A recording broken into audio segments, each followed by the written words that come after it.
ಇನ್ನು ರಾಜ್ಯಪಾಲರು ಪ್ರಾಸಿಕ್ಯೂಷನ್ಗೆ ಅನುಮತಿ ಕೊಡ್ತಾ ಇದ್ದಂತೆ ಮುಖ್ಯಮಂತ್ರಿಗಳು ಕಾನೂನಾತ್ಮಕ ಹೋರಾಟದ ಬಗ್ಗೆ ಆಪ್ತ ವಕೀಲರೊಡನೆ ಚರ್ಚೆಯಲ್ಲ ಮಾಡಿದ್ದಾರೆ. ನಾಳೆ ಸಂಜೆನೆ ಹಿರಿಯ ವಕೀಲ ಅಭಿಷೇಕ್ ಮನು ಸಿಂಘವಿ ಅವರ ನೇತೃತ್ವದ ತಂಡ ಏನೋ ದೆಹಲಿಯಿಂದ ಆಗಮಿಸುತ್ತಾರೆ.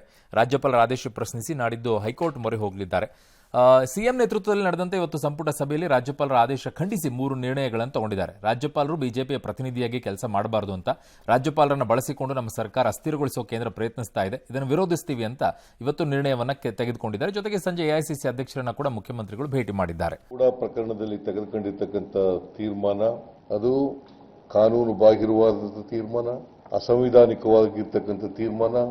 ಅದರಿಂದ ಸಚಿವ ಸಂಪುಟ ಸಂಪೂರ್ಣವಾಗಿ ಅದನ್ನ ಕಂಡೆಮ್ ಮಾಡುತ್ತದೆ. ಇದಕ್ಕೇನಾದ್ರೂ ವ್ಯಾಲ್ಯೂ ಇದೆಯಾ ಸರ್? ಕ್ಯಾಬಿನೆಟ್ ಇಲ್ಲ, ಅದು ಅವರ ಸಮಾಧಾನ ಮತ್ತು ರಾಜಕೀಯವಾಗಿ ಅವರ ನಿಲುವನ್ನು ಪ್ರದರ್ಶಿಸಲು ಮಾಡಿಕೊಂಡಿರುವಂತಹ ಕೆಲಸ.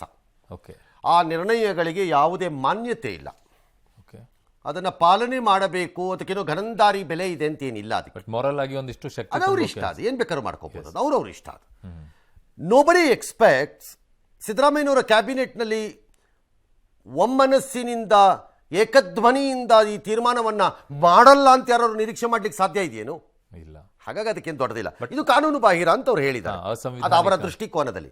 ಅದು ಹೌದೋ ಅಲ್ಲವೋ ಇದೇ ಈಗ ನೆಕ್ಸ್ಟ್ ಪ್ರಶ್ನೆ. ಅಸಂವಿಧಾನಿಕ ರಾಜ್ಯಪಾಲರಿಗೆ ಅಧಿಕಾರ ಇದೆಯೋ ಇಲ್ಲವೋ? ಪ್ರಾಸಿಕ್ಯೂಷನ್ ಇದೆ. ಪ್ರಾಸಿಕ್ಯೂಷನ್ಗೆ ಪರ್ಮಿಷನ್ ಕೊಡೋ ಅಧಿಕಾರ ಇವತ್ತಿರುವ ಕಾನೂನುಗಳಲ್ಲಿ ದತ್ತವಾಗಿದೆ ಅವರ ಬಳಿ. ಆದರೆ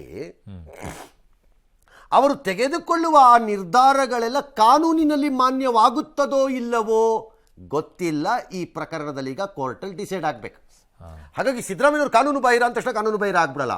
ಅಥವಾ ರಾಜ್ಯಪಾಲರು ನಾ ಕೊಟ್ಟ ಮೇಲೆ ಮುಗಿದಾಯ್ತು ಅನ್ನೋಕ್ಕೆ ಅಲ್ಲೂ ಆಗಲ್ಲ. This question a larger question answer ಆಗಲೇಬೇಕೀಗ ಕೋರ್ಟಲ್ಲಿ. ಅವ್ರಿಗೆ ಅಧಿಕಾರ ಇದೆ ಹಾಗೆಂದ ಮಾತ್ರಕ್ಕೆ ಅವ್ರು ಕೊಟ್ಟಿದ್ದೆಲ್ಲ ಸರಿ ಅಂತಲ್ಲ. ಬಟ್ ಕಾನೂನು ಬಾಹಿರ ಅಂತ ಎಸ್ಒಪಿ ಬಗ್ಗೆ ಮಾತಾಡ್ತಾ ಇದ್ರು ಸರ್. ಸ್ಟ್ಯಾಂಡರ್ಡ್ ಆಪರೇಟಿಂಗ್ ಪ್ರೊಸೀಜರ್ ಬಗ್ಗೆ ಹೇಳ್ತಾ ಇದ್ರು. ಕೇಂದ್ರ ಸರ್ಕಾರ 2018ರಲ್ಲೇ ಒಂದು ಪ್ರೊಸೀಜರ್ ತಂದಿದ್ದಾರೆ ಎಸ್ಒಪಿಯನ್ನ. ಅದ್ರ ಪ್ರಕಾರ ಇವ್ರು ಕೊಟ್ಟಿಲ್ಲ, ಇವರೇ ನಿಯಮವನ್ನು ಉಲ್ಲಂಘನೆ ಮಾಡ್ತಾ ಇದ್ದಾರೆ ರಾಜ್ಯಪಾಲ. To be argued in court. Okay, ಅದನ್ನ ನಮ್ಮ ಜನಗಳ ಮುಂದೆ ಮಾಡಿದ್ರೆ ಅದೆಲ್ಲ ನಮ್ಮ ಸಮಾಧಾನಕ್ಕೆ ಅಥವಾ ಅವರನ್ನು ನಂಬಿದವರನ್ನು ಮೆಚ್ಚಿಸಲಿಕ್ಕೆ. ಓಕೆ, ಇನ್ನು ಕೇಂದ್ರ ಸರ್ಕಾರ ನಮ್ಮ ಸರ್ಕಾರನ ಅಸ್ಥಿರಗೊಳಿಸ್ತಾ ಇದೆ. ಸಿದ್ದರಾಮಯ್ಯನವರನ್ನ ಅಸ್ಥಿರಗೊಳಿಸ್ತಿರಬಹುದು. ನನ್ನ ಪ್ರಕಾರದಲ್ಲಿ ಸರ್ಕಾರ ಅಸ್ಥಿರವಾಗತ್ತಾ ಅನ್ನೋ ಪ್ರಶ್ನೆಗೆ ಕಾಂಗ್ರೆಸ್ನವರೇ ಉತ್ತರ ಕೊಡಬೇಕು. ಇಲ್ಲಿ ವರ್ಸ್ಟ್ ಕೇಸ್ ಸಿನಾರಿಯೋ ಏನು, ಅತ್ಯಂತ ಕೆಟ್ಟದ ಚಿತ್ರಣ ಯಾವುದು? ಸಿದ್ದರಾಮಯ್ಯನವರು ರಾಜೀನಾಮೆ ಕೊಡಬೇಕು ಅಂತ.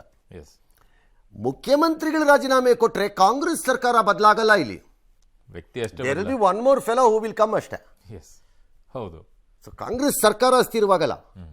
It's a danger to the chief minister. ಸಿದ್ದರಾಮಯ್ಯನವ್ರಿಗೆ ಮಾತ್ರ ಸಮಸ್ಯೆ.